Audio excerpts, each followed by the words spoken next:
سردیوں کا موسم ہے، موزے پہنتے ہیں ہم، تو کیا یہ جو جرابیں ہیں ان کے اوپر مسح ہوتا ہے یا نہیں ہوتا؟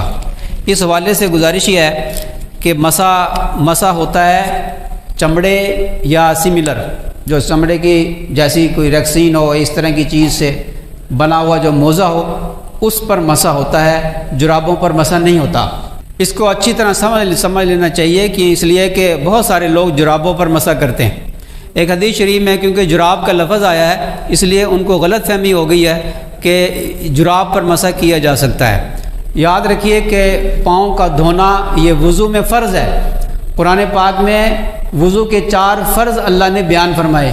فرض کا مطلب ہوتا ہے قرآن میں اس کا حکم ہو۔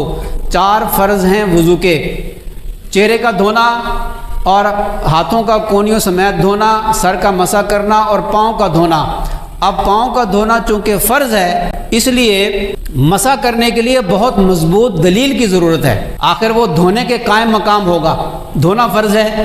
تو اس لیے چاروں ائمہ کرام کے نزدیک چمڑے کے موزے کے اوپر مسح ہوتا ہے، جرابوں پہ مسح نہیں ہوتا جس میں پانی آر پار ہو جائے۔ موزہ اپنے وزن پر کھڑا ہوتا ہے، جراب اپنے وزن پہ کھڑی نہیں ہوتی اور اس میں سے پانی گزر جاتا ہے۔ اس زمانے میں جن موزوں پر مسح کیا گیا تھا اس کو دیکھا جائے گا کہ اس زمانے میں صحابہ کرام کے زمانے میں چمڑوں کے موزوں پر مسح کیا گیا، اس لیے فتویٰ اس پر ہے کہ چمڑوں کے موزوں پہ مسح ہوتا ہے۔